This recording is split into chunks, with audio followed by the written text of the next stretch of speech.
Hello दोस्तों, स्वागत है आपका आपके अपने चैनल में। और मैं सतीश आपका स्वागत करता हूं। टॉपिक चल रहा है हमारा अनसॉल्व्ड का। क्लास 10th का अनसॉल्व्ड स्टडी कर रहे हैं हम।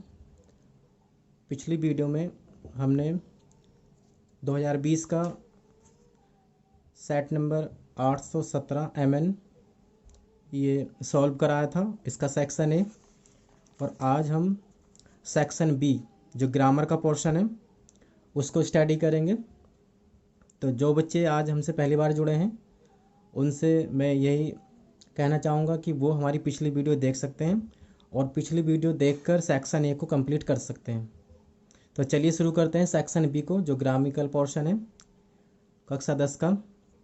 सेक्शन बी में क्या होता है बच्चों, टोटल ग्रामर आती है हाई स्कूल की, और क्वेश्चन नंबर 10 से ही ग्रामर स्टार्ट हो जाती है। जैसा कि इसमें लिखा हुआ है, do as directed against each of the following statement. करो जैसा कि प्रत्येक कथन के सामने दिया गया है। तो क्वेश्चन नंबर 10 का फर्स्ट है, gave him the father poor 500 treatment rupees for. यहाँ पे इन्होंने मिसप्रिंट है, फॉर और लिखा जाएगा इसमें, सॉरी है आगे, सॉरी इसमें है आगे, ये हम काट देते हैं। इसमें करना क्या है हमें, इसमें लिख रखा है ब्रैकेट में, frame a correct sentence by rewording the words.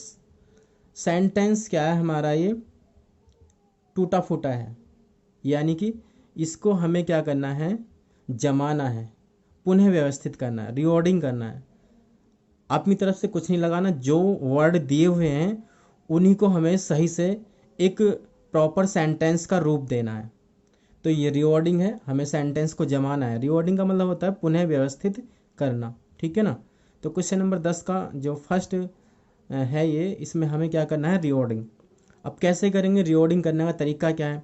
देखिए, जो शब्द दिए हुए हैं सबसे पहले आप इन शब्दों को पढ़कर आप ये पता लगाएंगे कि ये सेंटेंस जो है कौन से टेंस में है। टेंस का पता लगाएंगे। जब टेंस का आपको पता चल जाएगा तो फिर आप सब्जेक्ट वर्ब मेन वर्ब उसका पता लगाएंगे। जैसा कि इस सेंटेंस के वर्डों को देखने से पता चल रहा है, इस सेंटेंस में क्या है, गेव एक वर्ब दी है जो कि सेकंड फॉर्म में, और सेकंड फॉर्म का यूज़ होता है पास्ट इंडेफिनिट में। तो हमें पता चल गया कि ये जो टेंस है हमारा वो पास्ट इंडेफिनिट का है। और इस स्टेटमेंट को पढ़ने से हमें पता चल रहा है कि यहाँ पे जो हमारा सब्जेक्ट बनेगा वो बनेगा the poor father, sorry the poor father. तो ये मैंने अपनी लैंग्वेज में, अपनी राइटिंग में लिखा है बच्चों। राइटिंग मेरी रफ़ है, कल भी बताया था मैंने पिछली वीडियो में, बट आपको समझ में आ जाएगी, इतनी रफ़ भी नहीं है। तो इस तरीके से आप कॉपी में सेक्शन बी लिखेंगे जो बोर्ड की कॉपी होगी, और क्वेश्चन नंबर 10 का फर्स्ट लिखेंगे और रिवर्डिंग हेडिंग डाल देंगे। अब रिवर्डिंग में जैसे कि मैंने आपको बताया भी, इसमें सब्जेक्ट क्या है हमारा, द पुअर फादर, तो पुअर फादर आ जाएगा। उसके बाद क्या आएगी हमारी मेन वर्ब, मेन वर्ब क्या है, गेव है, तो गेव को लिखेंगे। अब यहाँ पर हमारे दो ऑब्जेक्ट हैं, इस स्टेटमेंट में दो ऑब्जेक्ट हैं, एक हिम है और एक है 500 रुपीज़। तो सबसे पहले हम क्या लेंगे, हिम को लेंगे, उसके बाद हम 500 रुपीज़ को लेंगे। क्यों लेंगे, एक रूल्स है बच्चों, अगर दो ऑब्जेक्ट दिए हों और उसमें एक सजीव हो और एक निर्जीव हो, तो अगर सजीव कर्म हम पहले लिखते हैं तो निर्जीव कर्म को, जो लाइफलेस ऑब्जेक्ट होता है, उसको बाद में ऐसे ही लिख देते हैं। और अगर लाइफलेस ऑब्जेक्ट को शुरू में लिखते हैं तो जो सजीव कर्म होता है उसको बाद में टू से जोड़ना पड़ता है, क्योंकि टू तो इन्होंने इसमें दिया नहीं, इसलिए पहले क्या आएगा, हिम आएगा, उसके बाद क्या आएगा, 500 रुपीज़ आएगा। किसी वजह से अगर इस स्टेटमेंट में टू और होता तो फिर हिम पहले नहीं आता, हिम आता फिर 500 रुपीज़ के बाद। समझ गए ना आप। तो the poor father gave him 500 rupees for treatment. Treatment भी सलाह, इसका अर्थ बता देता हूँ मैं। गरीब पिता ने उसे 500 रुपये दिए इलाज के लिए, ठीक है। तो रिवर्डिंग का तरीका समझ गए होंगे आप, फिर समझ लीजिए। सबसे पहले हमें जो सेंटेंस दिया हुआ है टूटा फूटा, उसे पढ़कर हमें ये पता लगाना पड़ता है कि सेंटेंस कौन से टेंस में है, उसका सब्जेक्ट क्या है, उसकी वर्ब क्या है, मेन वर्ब क्या है, ठीक है। चलिए आगे बढ़ते हैं। क्वेश्चन नंबर 10 का सेकंड, इसमें क्या करना है, ये लिखा हुआ है the teacher said to the boys comma inverted comma work hard to pass the examination. नीचे ब्रैकेट में लिखा हुआ है चेंज इनटू इनडायरेक्ट स्पीच। इसका मतलब यह है कि हमें जो सेंटेंस है इसकी इनडायरेक्ट बनानी है। तो डायरेक्ट इनडायरेक्ट सब लोगों ने बना रखी होंगी या सीख रखी होगी, और जिन बच्चों ने नहीं सीख रखी है, नहीं पता डायरेक्ट इनडायरेक्ट के बारे में, तो वो हमारी वीडियो देख सकते हैं, हमारे चैनल को सब्सक्राइब करके हमारी वीडियो देख सकते हैं। तो चलिए इसकी इनडायरेक्ट बनाते हैं। अब पढ़ने से हमें पता चल रहा है कि ये जो सेंटेंस है डायरेक्ट स्पीच का, ये इसका जो रिपोर्टेड स्पीच है ये इम्परेटिव है, और इम्परेटिव सेंटेंस की जब हम इनडायरेक्ट बनाते हैं तो हमें उसमें सेंस देखना पड़ता है कि रिपोर्टेड स्पीच में कौन सा सेंस प्रकट हो रहा है, इसमें ऑर्डर आ रहा है या एडवाइस प्रकट हो रही है या प्रार्थना। तो पढ़ के देख लेते हैं। The teacher said to the boys, teacher ने लड़कों से कहा, वर्क हार्ड, कठिन परिश्रम करो, टू पास द एग्जामिनेशन, परीक्षा को पास करने के लिए। तो इस रिपोर्टेड स्पीच को पढ़ने से हमें पता चल रहा है कि इसमें जो सेंस आ रहा है वो एडवाइस का सेंस आ रहा है। टीचर जो है लड़कों को सलाह दे रहे हैं, तो इसलिए रिपोर्टिंग वर्ब के सेड टू को हम किस चीज़ में बदलेंगे, एडवाइज्ड में। ये मैंने बनाया है, तो ये हो जाएगा the teacher advise the voice, the teacher advise the voice. अब इस रिपोर्टेड स्पीच को हम क्या करेंगे, टू से जोड़ देंगे, to work hard to pass the examination. ठीक है बच्चों, the teacher advise the boys to work hard to pass the examination. ये आपकी इनडायरेक्ट हो जाएगी। फिर समझ लीजिए, ये जो हमने इनडायरेक्ट बनाई है इसमें रिपोर्टेड स्पीच में सेंस देखा है कि सेंस किस चीज़ का आ रहा है, प्रार्थना का आ रहा है, आज्ञा का आ रहा है, सलाह का आ रहा है, किस चीज़ का आ रहा है। तो यहाँ पे एडवाइस दी जा रही है, सलाह दी जा रही है। तो जब इसमें सलाह दी जा रही है तो हम क्या करेंगे, रिपोर्टिंग वर्ब के सेड टू को एडवाइज्ड में बदल देंगे। ठीक है, ये रूल होता है। और दोनों सेंटेंस को यानी रिपोर्टिंग वर्ब और रिपोर्टेड स्पीच को हम टू से जोड़ेंगे, बाकी सब सेम रहेगा। ठीक है, नेक्स्ट थर्ड में क्या करा रहा है, ये कह रहा है डू यू हेल्प मी, क्या तुम मेरी सहायता करते हो। और नीचे ब्रैकेट में दिया हुआ है change into passive voice, passive voice बनानी है बच्चों, एक्टिव से पैसिव बनानी है हमें। तो चलिए, अगर किसी बच्चे को एक्टिव पैसिव नहीं आती है तो मैं फिर से बता रहा हूँ, मेरे चैनल को आप सब्सक्राइब कीजिए, और इसमें जो पिछली वीडियो मैंने बनाई है उसमें एक्टिव पैसिव की वीडियो है, आप एक्टिव पैसिव को पूरी तरह से उसमें पढ़ सकते हैं, डिटेल में बताया है मैंने। डू यू हेल्प मी, क्या तुम मेरी सहायता करते हो। जब इसके हम पैसिव वॉइस बनाएंगे तो पैसिव वॉइस का रूल कहता है कि सेंटेंस जिस रूप में होता है पैसिव वॉइस उसी रूप में बनती है। इसका मतलब यह है जैसे कि ये सेंटेंस हमारा इंट्रोगेटिव है, प्रश्नवाचक है, तो पैसिव वॉइस भी हमारी क्या बनेगी, इंट्रोगेटिव ही बनेगी। और दूसरा नियम क्या कहता है पैसिव वॉइस का, कि हम क्या करते हैं, ऑब्जेक्ट को सब्जेक्ट बनाते हैं। अब इसमें ऑब्जेक्ट क्या है, मी है, तो मी को क्या बनाएंगे, सब्जेक्ट बनाएंगे, और मी का सब्जेक्ट क्या बनाएंगे, आई। दूसरा नियम पैसिव वॉइस का है बच्चों कि नेक्स्ट टेंस की, अगले टेंस की हम क्या लगाते हैं, हेल्पिंग वर्ब। अब चूंकि टेंस है हमारा प्रेजेंट डेफिनेट, तो सहायक क्रिया अगले टेंस की आएगी इसमें, प्रेजेंट कंटिन्यूअस की। तो चलिए देखिए कैसे बनेगी इसकी पैसिव वॉइस। शुरू में हम क्या लिखेंगे, एम का यूज करेंगे क्योंकि वाक्य हमारा इंट्रोगेटिव है, अभी बताया था मैंने। तो यहाँ पे हम क्या, अगले टेंस सहायक क्रिया एम आ जाएगी क्योंकि हमने मी से सब्जेक्ट आई बनाया है। तीसरे नेम में क्या करते हैं, पैसिव वॉइस जब भी बनाएंगे आप, तो पैसिव वॉइस बनाते समय हमेशा क्या करते हैं, वर्ब की थर्ड फॉर्म का यूज़ करते हैं, तो हेल्प की थर्ड फॉर्म आ जाएगी हेल्प्ड। और चौथा नियम कहता है कि जो सब्जेक्ट होता है उसका ऑब्जेक्ट में चेंज करके बाई से जोड़ देते हैं। तो यहाँ पे सब्जेक्ट हमारा यू है, तो यू का ऑब्जेक्ट भी यू होता है, इसको बाद में हम कैसे जोड़ देंगे, बाई से जोड़ देंगे। ठीक है, तो ये हमारी पैसिव हो जाएगी, am I helped by you, am I helped by you, ये पैसिव हो जाएगी बच्चों। ठीक है, नेक्स्ट क्वेश्चन हमारा है, दिया है इन्होंने, he was punished for dot dot A noise. इसमें हमें वर्ब की करेक्ट फॉर्म भरनी है, नीचे दे रखा है ब्रैकेट में, use the correct form of the verb make, make जो वर्ब है उसकी फॉर्म भरनी है, to fill in the blank, खाली स्थान में भरने के लिए। तो देखिए बच्चों यहाँ पे बहुत ईजी है, ये हमें मेक की यहाँ पे फॉर्म भरनी है। आप लोग देख रहे होंगे सेंटेंस को, ये फॉर लिखा हुआ है, और फॉर क्या है, एक कंजक्शन भी होता है और एक प्रपोजिशन भी होता है, बट यहाँ पे कंजक्शन नहीं है, यहाँ पे क्या है, एक प्रपोजिशन है और एक नियम है कि प्रपोजिशन के बाद जब भी कोई वर्ब लिखी जाती है तो उस वर्ब में हमें क्या जोड़ना होता है, आईएनजी, यानी प्रपोजिशन के बाद हमेशा आईएनजी फॉर्म का ही यूज़ होता है। इसलिए जब इसके हम वर्ब भरेंगे तो क्या लिखा जाएगा, he was punished for, make में हम आईएनजी जोड़ देंगे, आईएनजी फॉर्म आ जाएगी मेकिंग ए नॉइस। ठीक है, नेक्स्ट ये हमारा क्वेश्चन नंबर 11 स्टार्ट हो गया है। और क्वेश्चन नंबर 11 के ए में क्या पूछ रहा है, चूज द करेक्ट प्रोपोजिशन, सही प्रोपोजिशन को हमें चुनना है to fill in the blank, खाली स्थान को भरने के लिए। तो यहाँ पे हमें क्या है, प्रोपोजिशन भरना है, बहुत इजी है। आई एम प्राउड, मुझे गर्व है। तो प्राउड के साथ बच्चों निश्चित, प्राउड के साथ क्या होता है, निश्चित प्रोपोजिशन होता है, क्या होता है, ऑफ होता है। हमेशा ध्यान रखना 99% प्राउड के साथ क्या आता है, ऑफ आता है। तो बस हम क्या करेंगे, आप आई एम प्राउड ऑफ को यहाँ भर देंगे माई सन, मुझे अपने बेटे पर गर्व है या मुझे अपने पुत्र पर गर्व है, अभिमान है। ठीक है ना। बी में क्या कह रहा है, कंप्लीट द फॉलोइंग सेंटेंस, निम्नलिखित वाक्य को पूरा करो। ये कंप्लीट करना है सेंटेंस, आधा सेंटेंस आएगा और आधा आपको कंप्लीट करना है, यही बहुत ईजी पोर्शन है।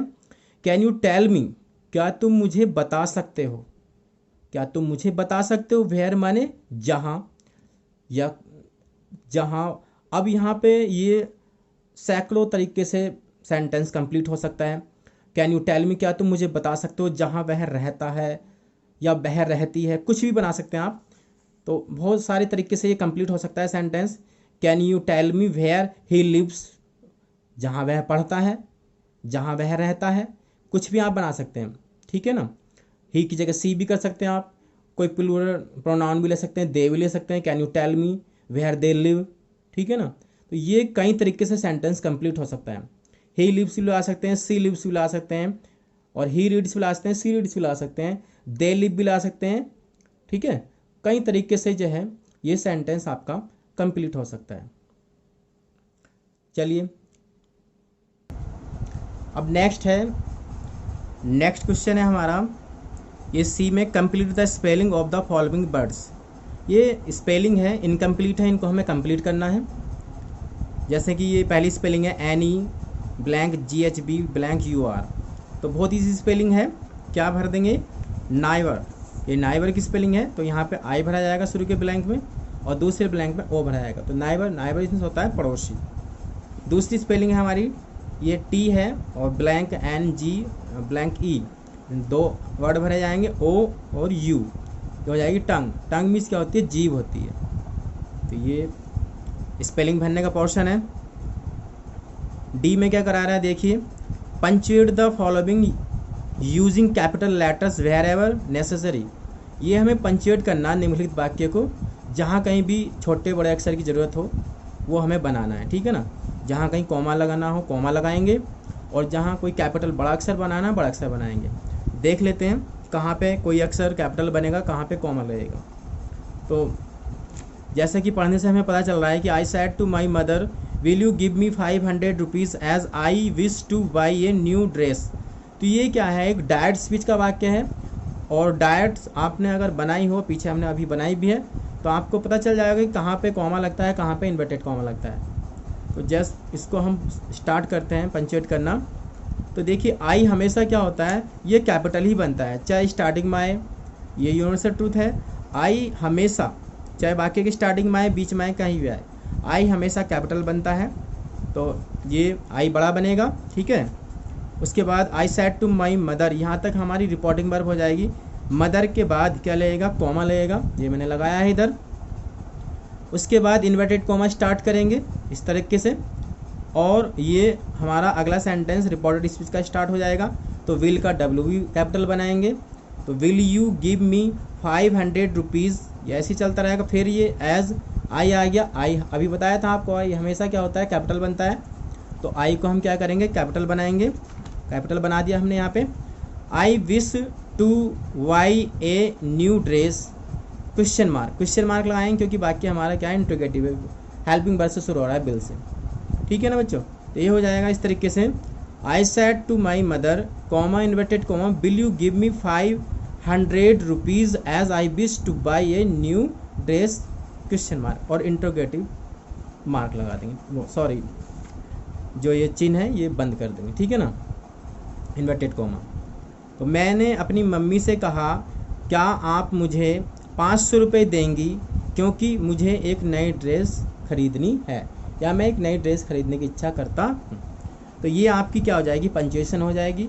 तो पंचुएशन आपको समझ में आ गई होगी। पंचुएशन में कुछ नहीं करना होता है, जहाँ पे कोई स्मॉल लेटर होता है और उसको बड़ा बनाने की ज़रूरत है तो बड़ा बना देंगे, और जहाँ कहीं हमें कोमे की लगाने की आवश्यकता है वहाँ कोमा लगा देंगे। ये हमारी पंचुएशन होती है, ठीक है ना।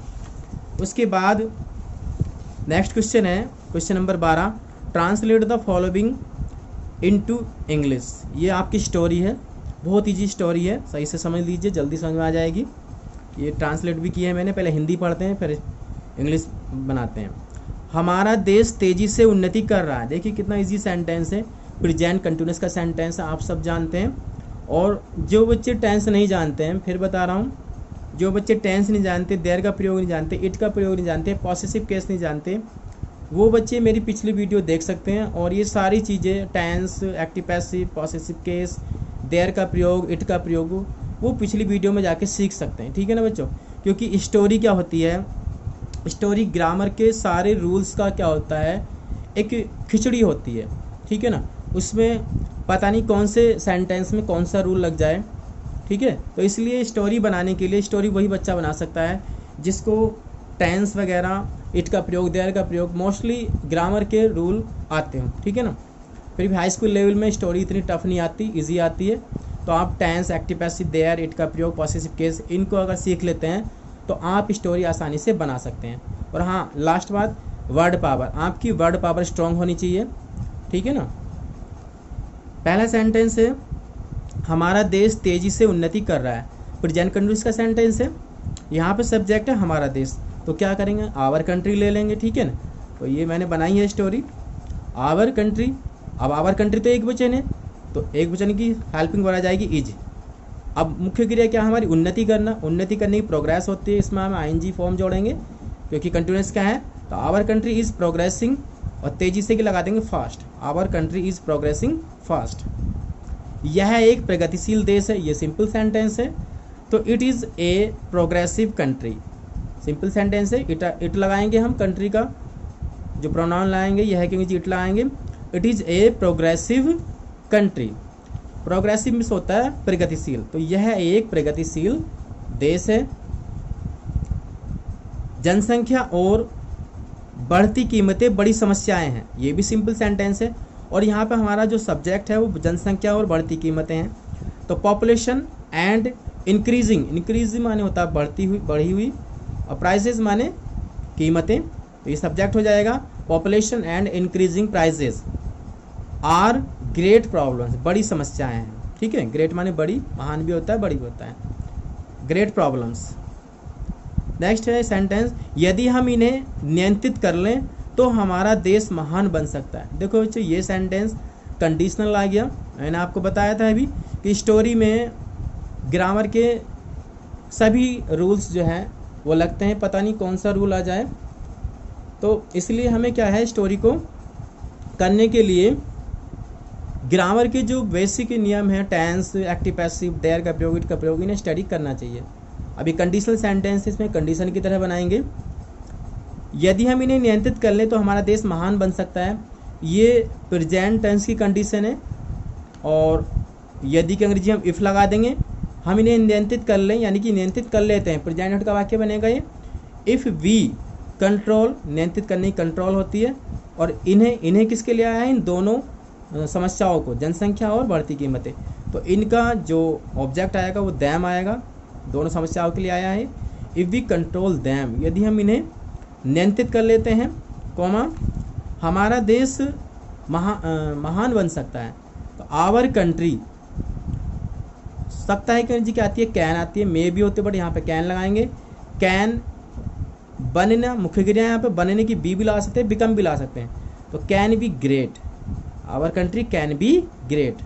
If we control them, our country can be great. यदि हम इन्हें नियंत्रित कर लें तो हमारा देश क्या है, महान बन सकता है। तो ये बच्चों आपकी स्टोरी थी।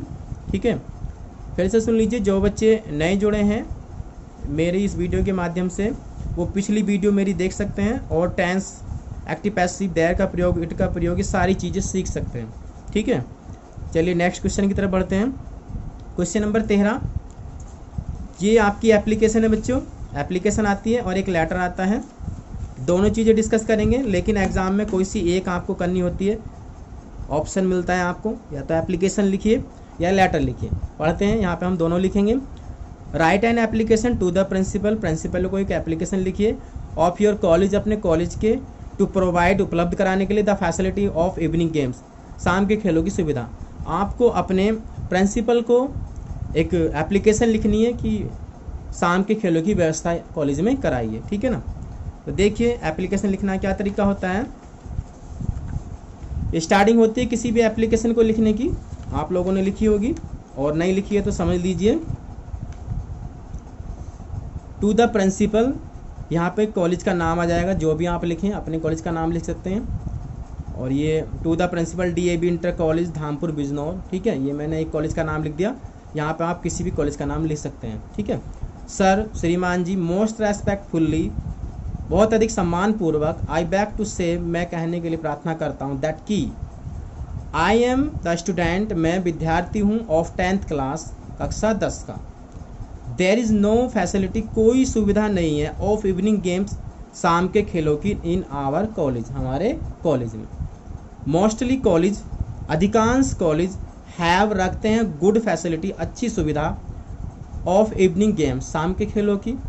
Games are very useful, games बहुत उपयोगी होते हैं, फॉर आवर हेल्थ, हमारे स्वास्थ्य के लिए। ठीक है ना। सो आई रिक्वेस्ट यू, इसलिए मैं आपसे प्रार्थना करता हूँ, to provide the facility, facility को प्रोवाइड कराने के लिए, ऑफ इवनिंग गेम्स, शाम के खेलों की। I shall never forget your kindness, मैं आपकी महानता, आपकी दयालुता कभी नहीं भूलूंगा। ठीक है। योर्स ऑबिडेंटली, आपका आज्ञाकारी। नाम और एड्रेस लिखने को ये पहले ही मना करते हैं, देखिए यहाँ पे लिखा हुआ है ब्रैकेट में, do not right your name and roll number. तो यहाँ पे हमें ना ही अपना नाम लिखना है, ना ही रोल नंबर। तो योर्स ऑबिडेंटली लिख के हम XYZ या जो भी आप ABC लिख सकते हैं। ठीक है। तो ये एक तरीका है भाई एप्लीकेशन को लिखने का। अगर आप लोग लिखना चाहते हैं तो वीडियो को देखते देखते भी लिख सकते हैं, या स्क्रीनशॉट लेके मोबाइल में आप ये एप्लीकेशन लिख सकते हैं। इजी लैंग्वेज में है, बहुत इजी है। ठीक है। नेक्स्ट क्या पूछ रहा है ये, या में लेटर लिख सकते हैं आप। राइट ए लेटर, एक पत्र लिखो, टू योर फ्रेंड, अपने फ्रेंड को, इनवाइटिंग हिम या हर, लड़की भी हो सकती है लड़का भी हो सकता है, इसलिए दोनों दे रखा है। इनवाइटिंग हिम या हर, उसको आमंत्रित करते हुए, टू अटेंड, शामिल होने के लिए, योर बर्थडे पार्टी, तुम्हारे बर्थडे पार्टी में, जन्मदिन की पार्टी में आपको अपने मित्र को क्या है, इनवाइट करना है। ठीक है ना। तो ये एक बहुत ही इजी लेटर होता है, जो भी अपने फ्रेंड्स या रिलेटिव को लिखा जाता है। तो उसको लिखने का क्या तरीका होता है, देखो बच्चों क्या करते हैं, डियर से या माई डियर से स्टार्ट करते हैं। डियर के स्थान पर माई डियर भी लिख सकते हैं। Dear friend, I am very happy here, मैं यहाँ बहुत खुश हूँ, विद माई फैमिली, अपने परिवार के साथ। एंड आई होप, और मैं आशा करता हूँ, उम्मीद करता हूँ, यू विल बी हैप्पी, तुम खुश होंगे, देयर माने वहाँ, विद योर फैमिली, अपने परिवार के साथ। लाइक एवरी ईयर, लाइक माने पसंद करना भी होता है, और लाइक माने तरह भी होता है, यहाँ पे तरह है। लाइक एवरी ईयर, प्रत्येक साल की तरह। माई बर्थडे, मेरा जन्मदिन, विल बी सेलिब्रेटेड, वो मनाया जाएगा, ऑन माई 20 मई 2021 को। ठीक है। आई इन्वाइट यू, मैं तुम्हें आमंत्रित करता हूँ, टू माई बर्थडे पार्टी, अपनी जन्मदिन की पार्टी में। ठीक है। Please bring your younger sister, कृपया अपनी छोटी बहन को भी लेके आना, विद यू, अपने साथ। आई शैल वेट, मैं इंतजार करूँगा, फॉर योर अराइवल, तुम्हारे आगमन की। योर्स लविंग, आपका प्रिय। ठीक है, लविंग में प्रिय होता, और नाम यहाँ भी नहीं लिखेंगे, XYZ। ठीक है ना। तो ये आपका लेटर है बच्चों, बहुत इजी है। ठीक है ना। ये जो रिलेटिव को लेटर लिखा जाता है, इसको कुछ ज़्यादा तरीका, विशेष तरीका नहीं होता लिखने का, बट डियर से स्टार्ट करते हैं, जो भी आप अपने संबंधी को, फ्रेंड्स को लिखना चाहते हैं, वो सब कुछ लिख देते हैं। ठीक है। चलिए नेक्स्ट क्वेश्चन की तरफ बढ़ते हैं। क्वेश्चन नंबर 14, यह right A composition on one of the following topics. एक रचना लिखनी है आपको निम्नलिखित टॉपिक्स पे में से एक पर इन अबाउट 75 वर्ड्स, 75 शब्दों में, लगभग 75 शब्दों में। Points are given below, point नीचे दिए गए हैं। फॉर इस टॉपिक, प्रत्येक टॉपिक के लिए, टू डेवलप द कंपोजिशन, रचना को विकसित करने के लिए। तो ये बच्चों आपका क्या है, ऐसे है। क्या है, ऐसे है। ऐसे आप जानते होंगे, निबंध बोलते हैं जिसे हिंदी में। तो 3 ऐसे आपके एग्जाम में आएंगे। 3 ऐसे में से कोई सा एक ऐसे जो भी आपको इजी लगे वो आपको लिखना है लगभग 75 शब्द में। ठीक है, तो यहाँ पे चूँकि वीडियो ज़्यादा लंबी हो जाती है, मैंने सिर्फ एक ही ऐसे लिखा है एन इंडियन फार्मर का। वैसे ही सारे ऐसे बहुत ईजी हैं। 80-20 क्रिकेट मैच भी ईजी है एंड योर क्लास टीचर, ये भी बहुत ईजी है। ठीक है ना, तो मैंने सिर्फ एक एन इंडियन फार्मर का लिखा है, तो इसको समझ लेते हैं।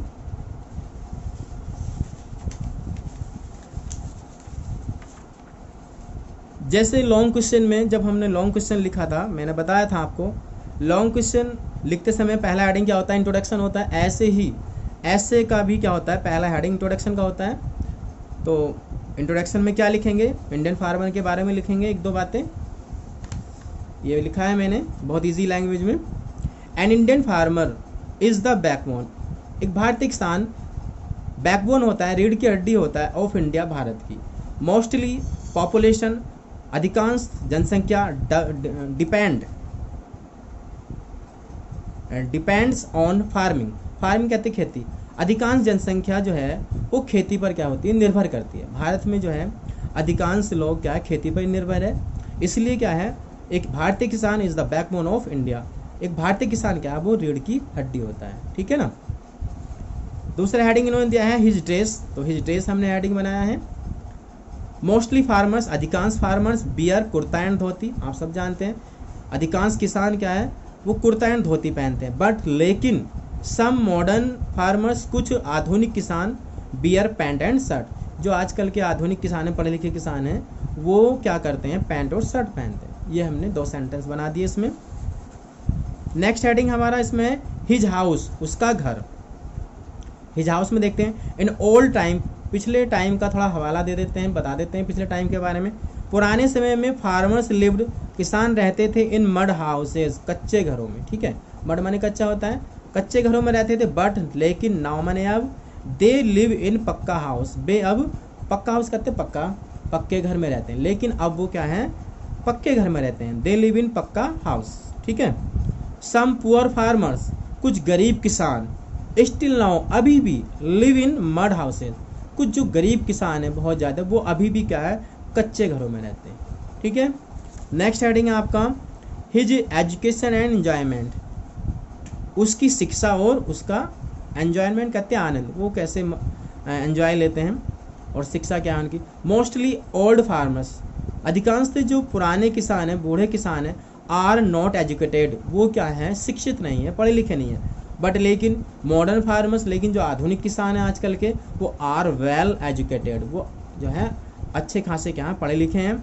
They enjoy in their farming, वे अपनी खेती में क्या है, किसानी में क्या है, वो आनंद लेते हैं। फार्मर्स क्या होता है, किसान क्या होता है, उसके पास इतना टाइम नहीं होता है कि वो अन्य संसाधनों में आनंद ले, वो अपनी खेती में क्या होता है, आनंद लेता है। तो ये सेंटेंस हमने बना दिया, they enjoy in their farming, वे अपनी खेती में क्या है, आनंद लेते हैं। उसके बाद का हेडिंग है देखिए चेंज इन हिज लाइफ। अब देखो बच्चों, मैंने ये नहीं लिखा, बस लास्ट में कैलकुलेशन लिख दिया। क्यों लिख दिया, क्योंकि फिर ऐसे आपका ज़्यादा बड़ा हो जाएगा और टाइम इतना रहता नहीं चूँकि, तो बस कैलकुलेशन लिख देंगे, क्योंकि हमें लगभग 75 शब्द का ऐसे लिखना होता है। तो कैलकुलेशन हम लिख रहे हैं। कैलकुलेशन का मतलब होता है निष्कर्ष या परिणाम, सारी बातें जो हमने लिखी हैं ऊपर, इस बातों से क्या रिजल्ट निकल कर आता है, वो कैलकुलेशन में लिखा जाता है। तो 10 इस प्रकार वी कैन से, हम कह सकते हैं दैट की एन इंडियन फार्मर, एक भारतीय किसान, is useful person, is a useful person, एक उपयोगी व्यक्ति होता है, फॉर आवर्स कंट्री, हमारे देश के लिए। He works hard in his fields, वो अपने खेतों में क्या करता है, बहुत कठिन परिश्रम करता है। ठीक है ना। तो ये आपका क्या था बच्चों, ऐसे था, और आप जो है इसे वीडियो को देखते देखते समझ सकते हैं, लिख सकते हैं। ठीक है। उम्मीद करता हूँ कि आपको ये ऐसे आसानी से समझ में आ गया होगा, बहुत इजी लैंग्वेज में था। लास्ट क्वेश्चन आपका जो लास्ट क्वेश्चन आएगा एग्जाम में पेपर में वो होगा अनसीन पैसेज होगा। ये question number 15, read the following passage, निम्नलिखित पैसेज को पढ़ो केयरफुली, सावधानी पूर्वक, आंसर द क्वेश्चंस, और प्रश्नों के उत्तर दो सेट देयर ऑन, जो इस पर आधारित है। ठीक है, ये एक पैसेज आएगा, लास्ट क्वेश्चन है ये, इस सेट का लास्ट क्वेश्चन है। सेट हम कर रहे हैं आपको पता है, फिर बता देता हूँ, ये 2020 का सेट है और 817 MN इंग्लिश का 817 MN 2020 का सेट कर रहे हैं। आज ये एंड हो जाएगा, इसके बाद दूसरा सेट चालू करेंगे। तो हमें क्या करना है, इस पैसेज को पढ़कर नीचे जो 2 क्वेश्चन दिए हुए हैं उसके आंसर देने हैं। पहला क्वेश्चन है, how has television changed people's lives, कैसे टेलीविज़न ने लोगों का जीवन बदल दिया है। ठीक है ना बच्चों, तो इस क्वेश्चन का आंसर इसी में मिल जाएगा आपको। देखते हैं कहाँ से है इसका आंसर, ये शुरू में दे रखा है, television has changed people's lives considerably, people read, sleep and communicate less with members of their family. ठीक है ना, यहाँ तक आपका क्या हो जाएगा, ये पहले क्वेश्चन का आंसर हो जाएगा। ठीक है, अगर आप थोड़ा सा और बढ़ाना चाहते हैं तो यहाँ से एक लाइन और लिख सकते हैं, it has affected the care of children and elderly people. यहाँ तक आप पहले क्वेश्चन का आंसर कर सकते हैं। ठीक है ना, दूसरा क्वेश्चन है, how has it affected the studies of children and youth. Youth कहते हैं युवा लोग, तो कैसे इसने, इट टेलीविज़न के लिए आया, कैसे इसने अफेक्टेड कहते प्रभावित करना, कैसे इसने बच्चों की और युवाओं की पढ़ाई को प्रभावित किया है। तो जस्ट इसके आगे ही क्या है, इसका आंसर दिया हुआ है दूसरे क्वेश्चन का। यहाँ से चिल्ड्रन से स्टार्ट करेंगे हम। Children and youth spend most of their time in watching television. ठीक है, children and youth of today are well aware of various products being advertised. It has badly affected the food habits of younger generation. They keep themselves busy with various games and sports programs also. Hardly they have time to watch educational and instructive program.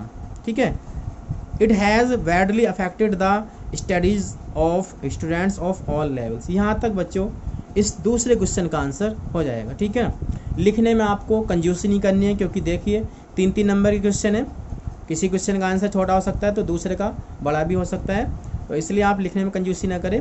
इस दूसरे question का answer children से और यहाँ तक आपका हो जाएगा। ठीक है ना, तो ये बच्चों आपका यहाँ पर सेट का समापन हो चुका है, एंड हो चुका है।